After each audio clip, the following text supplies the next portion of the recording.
사도행전 6장 1절에서 7절 말씀입니다. 그때 제자가 더 많아졌는데 헬라파 유대인들이 자기의 과부들이 매일의 구제에 빠짐으로 히브리파 사람을 원망하니 12사도가 모든 제자를 불러 이르되 우리가 하나님의 말씀을 제쳐놓고 접대를 일삼는 것이 마땅하지 아니하니 형제들아 너희 가운데서 성령과 지혜가 충만하여 칭찬받는 사람 7을 택하라. 우리가 이 일을 그들에게 맡기고 우리는 오로지 기도하는 일과 말씀 사역에 힘쓰리라 하니 온 무리가 이 말을 기뻐하여 믿음과 성령이 충만한 사람 스데반과 또 빌립과 프로고로와 니가노르와 디몬과 바메나와 유대교에 입교했던 안디옥 사람 니골라를 택하여 사도들 앞에 세우니 사도들이 기도하고 그들에게 안수하니라. 하나님의 말씀이 점점 왕성하여 예루살렘에 있는 제자의 수가 더 심히 많아지고 허다한 제사장의 무리도 이 도에 복종하니라. 아멘. 아멘. 은혜 가운데서도 마귀는 쉬지 않고 끊임없이 삼킬 자, 멸망시킬 자, 끌어내릴 자 이런 자들을 찾고 있다.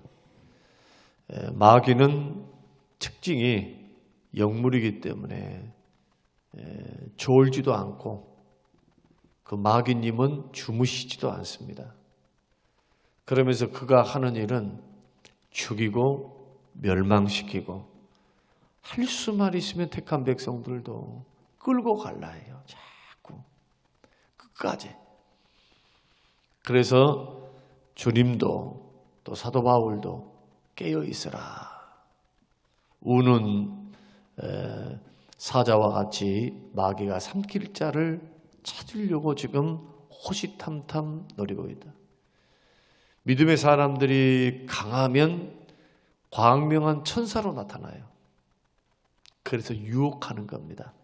여러분 천사에게 천사처럼 가장해서 나타나는데 여러분 마음의 문을 열지 않을 사람이 어디 있어요?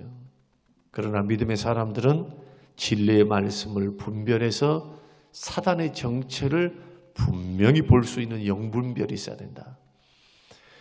만약에 우리가 약하면 어떻게 되느냐? 목덜미를 물라고 달라드는 사자와 같이 그렇게 우리를 삼키려고 합니다. 이게 영적 세계예요.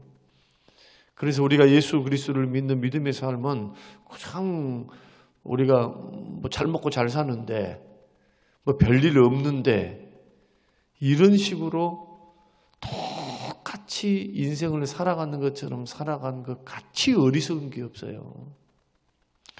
믿음의 길을 걸어갈 때 언제나 이런 부분들을 분별하면서 걸어가야 되고 싸우면서 걸어가야 되고 버릴 것 버리고 끊을 것 끊고 돌이킬 것 돌이키면서 믿음을 굳게 해서 믿음의 방패를 다 가지고 가야 마귀의 불화살을 우리가 막아낼 수가 있는 겁니다. 신앙생활은 싸움이에요.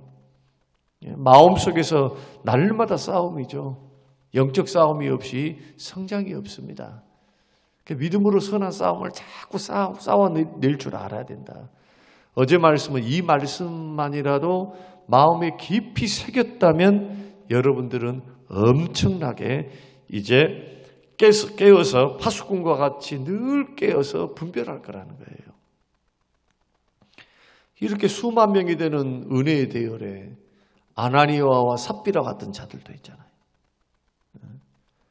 거짓말해서 성령을 속이고 하나님을 속여서 막 은혜 받습니다. 은혜 받습니다. 은혜 받습니다. 하는데 남편도 죽고 아내도 죽고 소위 말해서 본보기로 하나님께서 부흥의 시대에 성령을 속이고 하나님을 속이고 거짓으로 조금 이름 내보려고 이름 또 서원했으면 그 서원을 좀 갚으면 좋은데 하나님을 만홀히 여기고 가볍게 여기고 탐심과 탐욕과 욕심을 이겨내지 못하고 재산을 팔아놓고도 일부를 감추고 드리는 거예요. 우리가 생각할 때는 이거 안 한 것보다 낫지 않냐 이렇게 생각할 수 있잖아요. 믿음의 길도 반드시 끝까지 승리하셔야 돼요. 믿으시길 바랍니다. 끝까지 승리해야 돼요. 끝까지. 이게 믿음의 특성입니다. 그래서 은혜가 필요하고 성령의 역사가 필요한 겁니다. 이런 말씀들은 우리에게 거울이 돼요. 나는 안 그러겠지가 아니고 이런 말씀은 경각심이 돼야 돼요. 경각심. 만에 하나라도 여러분이 그 속에 속해 있으면 어떻게 될까요? 자, 물어볼게요. 자, 수많은 사람들이 있어요. 수많은 사람들이 은혜 대열에 있습니다. 그런데 그 가운데 탈락하는 대열에 여러분들의 이름이 석자가 들어가 있다면 여러분 장담할 수 있습니까? 믿음에 있어서는 장담하지 말라고 말합니다. 선줄로 생각하는 자 넘어질까 조심하라 그랬지. 너는 믿음 괜찮아. 좋은 믿음이야. 베드로와 같이 장담하는 믿음도 넘어지더라고요. 그래서 신앙생활에는 자만과 교만은 금물입니다. 호언장담하면 안 됩니다. 어떤 자와 같이 있어야 되느냐? 파수꾼과 같이 신앙생활을 그렇게 해야 돼요. 늘 깨어서. 그런다 해서 막 날마다 막 긴장하면서 살아라. 그런 말이 아니고 적어도 긴장은 풀지 말아라. 평안할 때도 은혜로울 때도 사단은 역사한다. 이때 우리는 어떻게 설 것인가? 이것이 굉장히 중요한 겁니다. 여러분, 믿음으로 사단의 공격과 교회 안에 있는 시험과 개인의 시험을 믿음으로 승리하면 어떤 것들이 찾아오느냐? 7절 하나님의 말씀이 점점 왕성하여 예루살렘에 있는 제자의 수가 더 심히 많아지고 허다한 제사장의 머리도 이도에 복종한다. 다시 말씀드리면 교회가 시험이 없을 수는 없어요. 시험이 없으려면 공동묘지 가라니까. 공동묘지 가면은 다 죽은 사람들이 있으니까 거기 무슨 시험이 있겠어요. 아니면 천국 가든지. 이 땅에 목숨 붙어서 살고 있다면 예수 그리스도를 믿고 있다면 시험은 당연한 거예요. 시험은. 고난도 당연한 거예요. 그러나 이것을 믿음으로 딛고 일어서면 하나님의 원리, 사랑의 원리, 말씀의 원리, 성령의 역사를 통해서 올바른 방법으로 문제를 해결하면 축복이 옵니다. 교회도 시험 후에 큰 부흥과 축복이 와요. 교회는 그저 평안할 때 하나님이 주신 그 복과 은혜와 평안함과 이것을 통해서만 점점점 잘 되는 것이 아니고 연단을 받고 핍박을 받고 고난을 받는데 핍박과 고난을 믿음으로 견딘 사람들에게 그 그릇을 보시고 하나님께서 축복을 하세요. 똑같아요. 원리는. 여러분의 개인도 마찬가지예요. 개인들이 시험이 왔네, 고난이 왔네, 다 온다니까요. 와. 예수 믿어도 사고 당할 수도 있고 예수 믿어도 병들 수도 있고 예수 믿어도 사기당할 수 있어요. 지혜가 없어서. 또 사기꾼들이 나를 시피 보고 그냥 작정하면서 몇 사람이 달라붙어서 나를 속이려고 하면은 웬만한 사람들은 넘어간다니까요. 이자 많이 줄게. 이자 많이 줄게. 안 그런가요? 그럼 홀딱 해서 돈 뜯겨버려. 제일 잘 뜯긴 사람들이 목사. 큰 교회 전세금까지 날려버린 분도 있어요.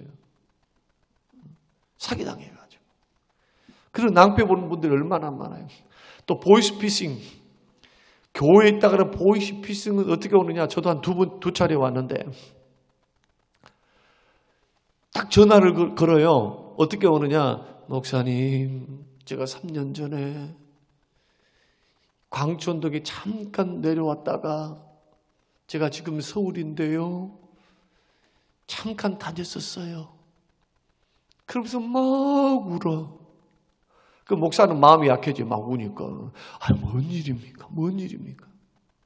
제가요 여기서 지금 어려운 일을 당했어요.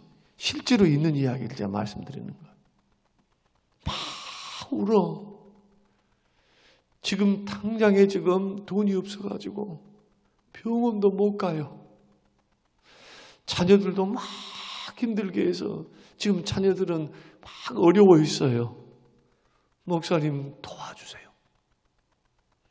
그래서 나는 100만 원 도와주나 200만 원 도와주나 병원비 전체를 도와주나 쫑깃하고 있으면서 막 아니 옛날에 우리 교회를 나왔다 부르는데 이름을 물어봤어요. 모르겠어. 등록 안 하고 다녔대.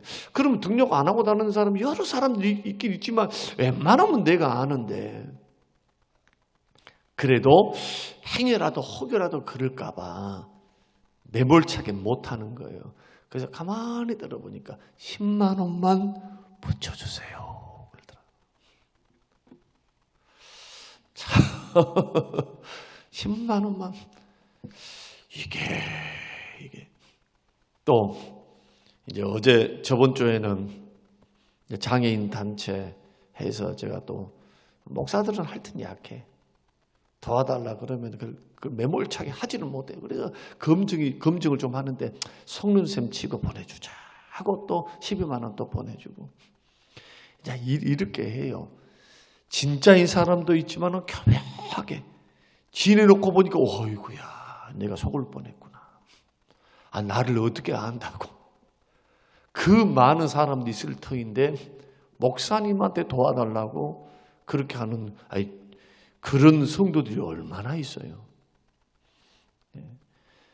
이런 사단의 유혹들 이런 것은 뭐 큰 문제도 아닙니다만은 그러한 유혹들을 통해서 얼마나 우리들로 하여금 믿음에서 떠나게 만들고 상처받게 만들고 힘들게 만들고 은혜 중에 있는데 그런 일들이 일어날 수가 있어요.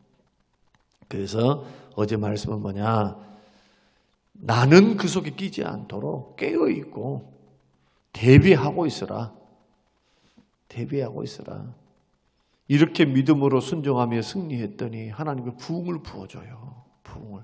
마찬가지로 여러분 믿음의 길을 걸어갈 때 막 고난이 오고 어려움이 오거든 재수온부터 다 그러지 말고 이것을 어떻게 승리하는가가 중요하다 이거요. 누구를 통해서 왔냐? 누가 그런가? 이거 묻지 마. 그 배후에는 원수 마귀의 역사가 있으니까. 그 옆에서 누가 그래? 자꾸 나를 건드려. 건들게 누가 건드려요? 내 속에 있는 부화가 뭐면 화. 내 속에 있는 아직도 처리되지 않고 아직도 죽지 않고 아직도 철저히 깨어지고 부서지고 무너지고 십자가 앞에서 자기가 죽어버리면 철저히 주의 말씀 앞에 성령 앞에 죽어있으면 누가 건든다고 해가지고 뭐 하려고 부화가 날 일이 없죠. 그러나 마귀는 너무 잘 알아. 너무. 그러니까 나의 부족을 이런 연단과 시험을 통해서 나의 부족을 깨닫는 거예요. 주여 내가 덜 죽었습니다. 아직도 하나님 이렇게 아직도 나는 공사 중입니다. 주여 나를 공사시켜줘요. 공사. 나 좀 고쳐주세요. 십자가 앞에서만 승리할 수 있는 거예요. 십자가 앞에서. 실수 안 한 사람 누가 있어요? 죄 안 지는 사람 누가 있어요? 넘어질 수 있어요. 그래서 다시 빨리 돌아와야죠. 빨리. 기도하면서 하나님 앞에 주여 부족합니다. 주의 은혜가 없으면 나는 못 살아요. 주의 능력을 베풀어 주셔야만 주여 나는 마귀도 승리할 수 있고 고난도 승리할 수 있고 나도 지킬 수 있습니다. 주여 은혜와 능력을 부어 주시옵소서. 근데 제가 보니까 이렇게 신앙생활 하는 사람들은 많지는 않는 것 같더라고요. 제가 볼 때. 어떻게 아느냐? 태도와 자세를 보면 알아. 태도와 자세를 보면. 그래서 저는 예수님 이제 믿고 걸어가는 사람들이 이뻐 보여.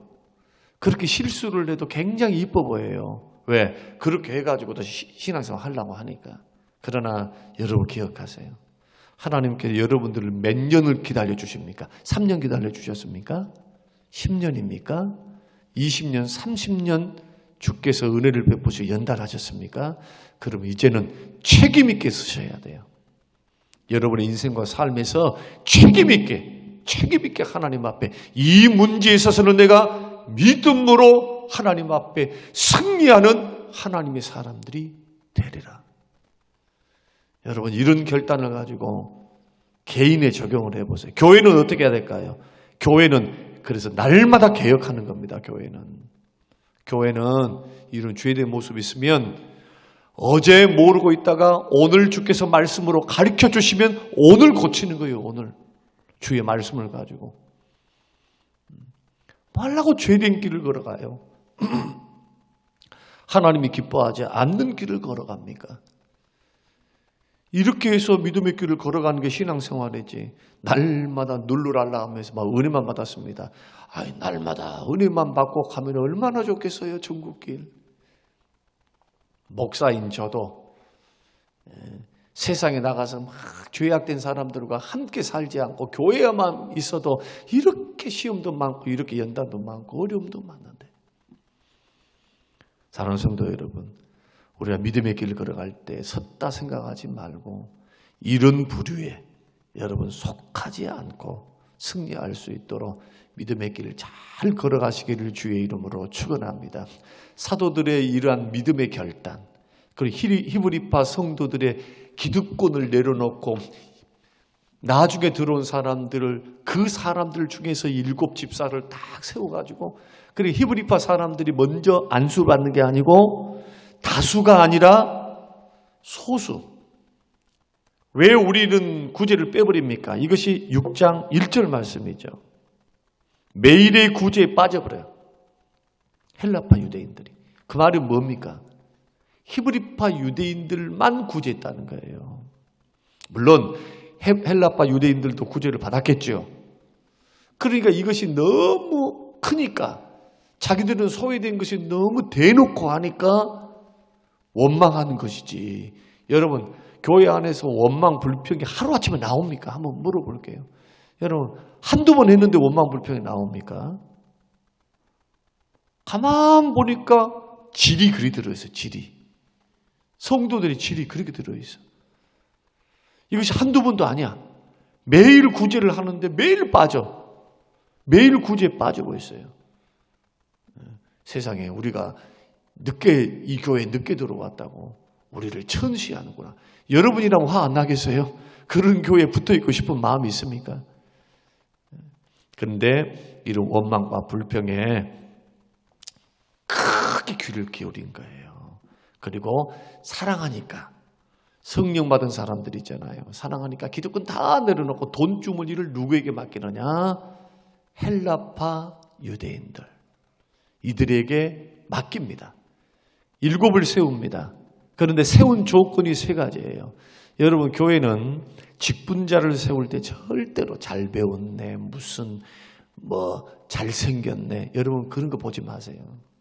한국 교회는 지금 과거에는 그렇게 있었어요. 그런데 서서히 교회가 정신 차리고 있어요. 지금 서서히 넘쳐나는 게 박사들이에요. 넘쳐나는 게 신학생들이고, 넘쳐나는 것이 목사들이에요. 하는 예를 들면 그래요. 교회 안에도 마찬가지예요.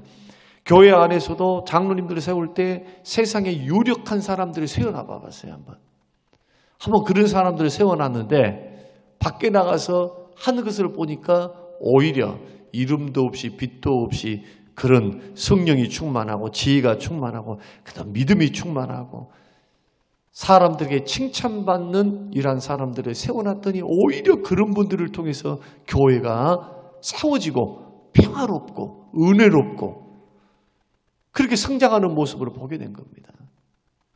여러분, 하나의 원칙을 분명히 가지셔야 돼요. 우리는 성경으로 돌아가서 배움이 필요 없다, 아니면은 세상적인 스펙이 필요 없다, 그런 말이 아니고 그것만을 가지고 쳐다봐서는 안 된다는 거예요. 그걸 보고 홀딱해서는 안 된다는 거예요. 뭘 봐야 되느냐? 사람을 보시기를 주의 이름으로 축원드립니다. 어떤 사람인가? 어떤 사람인가? 영적으로 그 사람은 어떤 사람인가? 첫째는 성령으로 충만한 사람. 3절 말씀 보니까 그렇게 말씀을 합니다. 형제들아 너희 가운데서 성령과 그랬습니다. 성령과 지혜가 충만하다. 여러분 성령이 충만한 사람 어떤 사람입니까? 직분을 맡아야 될 사람. 여러분이 정말 일꾼이 되기를 원한다면, 사명자가 되기를 원한다면 첫째는 성령으로 거듭나야 되고, 두 번째로 범사에 날마다 일관된 기도 생활이 있어야 돼요. 일관된 기도 생활, 정기적인 기도 생활이 분명해야 돼요. 이런 기도 생활을 통해서 언제든지 주의 뜻대로 생각하고, 자, 주의 뜻대로 생각하고 주의 뜻대로 행하는 사람, 이 사람이 성령 충만한 사람이에요. 성령 충만했다고 하니까 막 이제는 뭐 계시 받았으니까 막 사람들을 교회 앞에 막 큰 소리 치면서 아니면 막 고집 피우면서 내가 영적이라고 하면서 막 휘젓는 사람이 아니고, 일관된 기도 생활을 통해서 성령의 감동을 받고 주의 뜻을 분별해서 주의 뜻 안에서 행할 줄 아는 사람, 이것이 성령 충만이에요. 그래서 인간의 재산, 권력, 학력, 교회 직분을 선임함에 있어서 주요한 요소가 되어서는 안 돼요. 우리 교회는, 제가 우리 교회를 왔을 때 장로님들이, 우리 교회는 그런 전통이 있어요. 장로님들이 스펙 안 받습니다. 박사 그런 거 안 받어요. 저는 이력서도 안 냈어요. 이력서 없이 왔어요. 청빙받아서 다 찾아가 봤어요. 다. 그러니까 장로님들이 팀을 나눠가지고 이력서만 딱 봤더니 스펙은 좋은데 스펙만 가지고 했으면 큰일 날 뻔한 거예요. 뒷조사를 한 거예요. 뒷조사. 그래서 교회를 저기 서울에 있는 교회, 어떤 교회 갔더니 수요일 밤 예배도 안 하. 막 석박사고 박사고 막 다 했어. 근데 가보니까 수요일 밤 예배도 없어. 갔더니 사모님과 목사님 두 사람 앉아 있어. 이런 모습을 보고 장로님들은 놀래버린 거예요. 다시 목사님한테, 목사님 어떤 목사님을 모셔야 되겠습니까? 하고 묻고 뭐 이런 것이 있었죠. 그래서 저도 우리 교회에, 내가 하는 심호하는 교회에 두세 차례 이렇게 온 줄 제가 몰랐어요. 많이 지나가니까. 그런 검증 작업이 필요하는데 첫 번째는 뭐냐? 성령 충만입니다. 이런 것 보면 안 된다는 걸 알기 때문에 지금은 추천서도 받고, 목사님들 2분 이상의 추천서도 받고, 목회를 한 사람들을 이렇게 이제 모셔오려고 하는 그런 경향들이 굉장히 있어요. 그러니까 차분히 목회를 잘하고 있어야 돼요. 목회를 잘하고 있어야 돼요. 따복따복. 전라도 말로 따복따복. 어떻게? 성령으로 충만해서 날마다 기도 생활을 통해 하나님의 뜻을 묻고 그 뜻대로 생각하고 그 뜻을 따라 실천하는, 그래서 말씀이 적용되어서, 성령은 진리를 적용시키시는 성령의 진리의 영이시잖아요. 이런 사람. 이런 사람들은 자기 고집, 자기 뜻, 자기 생각대로 안 하면 막 토라져 버리고, 자기 뜻대로 안 하면 막 고집 피우면서, 자기 뜻대로 안 되면, 이런 분들이 장로가 되면 어떻게 될까요? 그 한 사람 때문에 달겐이라고 에너지를 다 쏟아버려요. 에너지를. 진취적으로 믿음으로 할렐루야 하면서 가야 되는데 그 한 사람 때문에 발목 잡히는 그런 교회들이 얼마나 많습니까? 그래서 우리는 이런 방송 많이 듣고 계시는 우리 성도님들이 계시니까 이런 부분들, 우리 교회는 앞으로 세울 때는 분명히 이런 부분들을 볼 거예요. 이제는 아니요. 이제는 성경대로. 두 번째로 지혜가 충만한 사람. 이것은 일반적인 의미의 학식이나 상식을 말하는 것이 아닙니다. 말씀을 깨달을 줄 알고 하나님 뜻을 분별하고 똑같아요. 성령 충만과 지혜 충만. 이 지혜가 선악을 분별할 줄 아는 지혜를 갖추는 영적 지혜를 말하는 겁니다.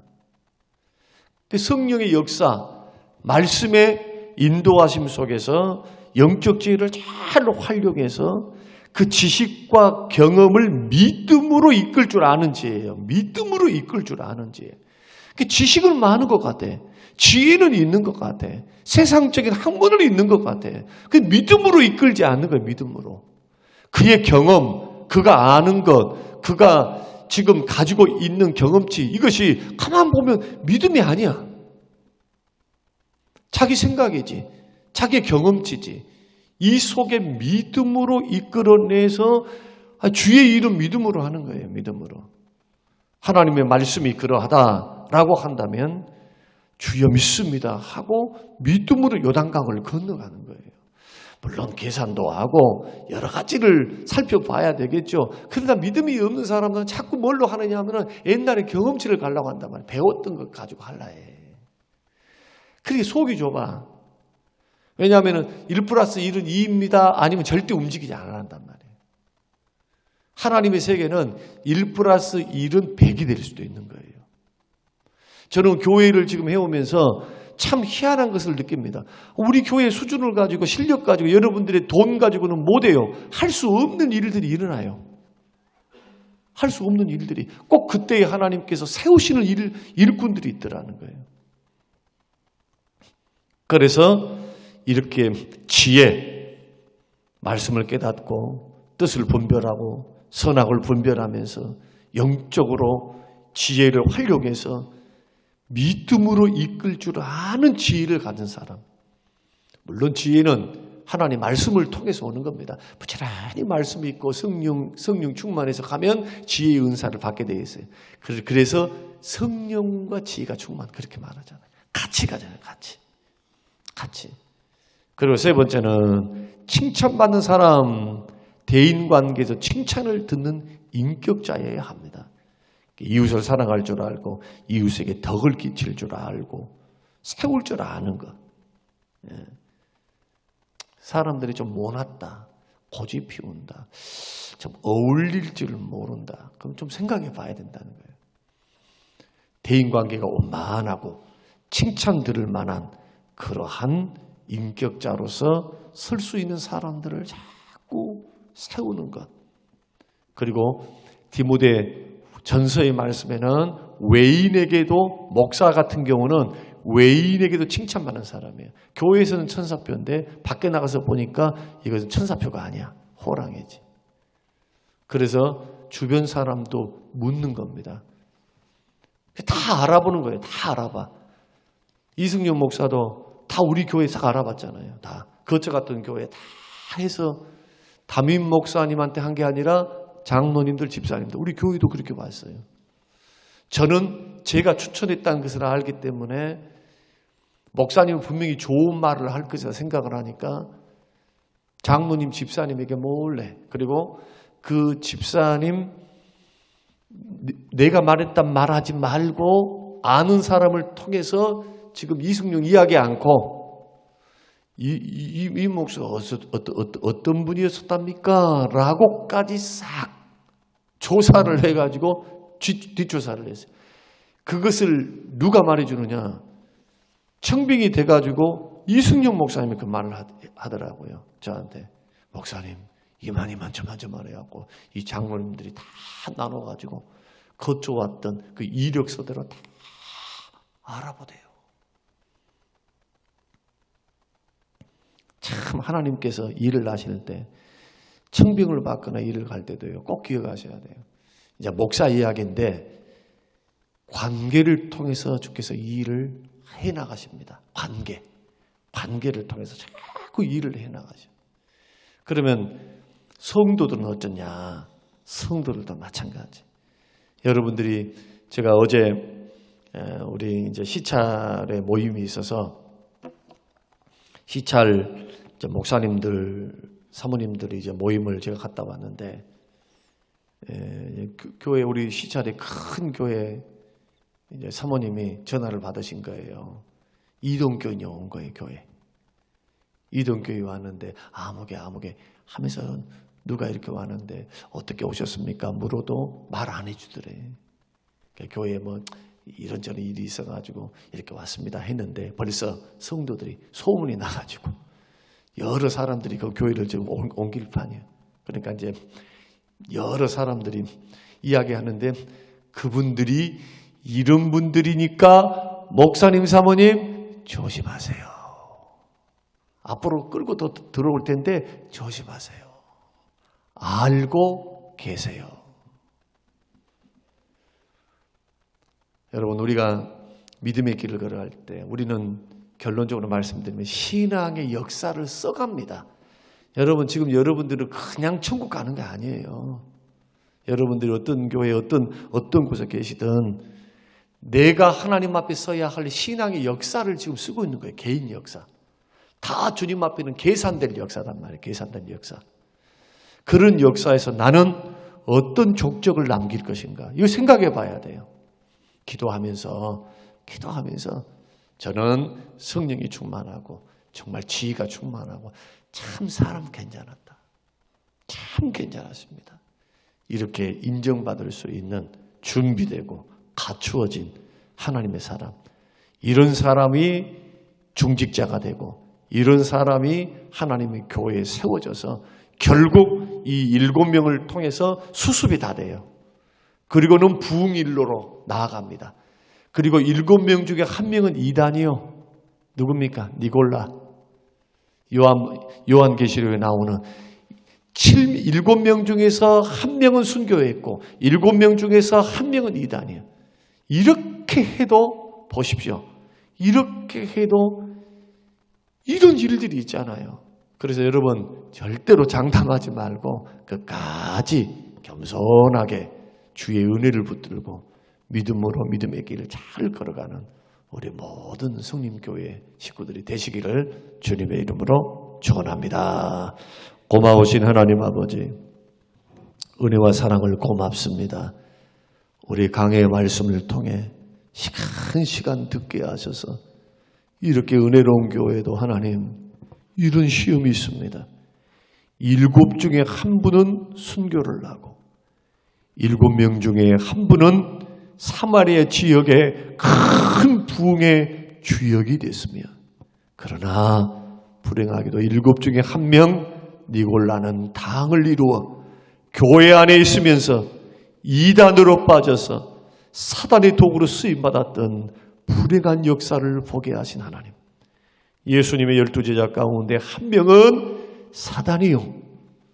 차라리 태어나지 않았으면 좋았을 뻔한 예수님을 십자가에 죽게끔 하는 팔아먹은 죄인이었음을 깨닫고 우리 믿음의 길을 걸어갈 때 주의 말씀대로 항상 깨어서 선줄로 생각하며 넘어질까 조심하며 우리를 살펴보며 성령과 지혜가 충만하여 겸손히 주 의지하며 걸어가는 믿음의 길이 되게 하옵소서.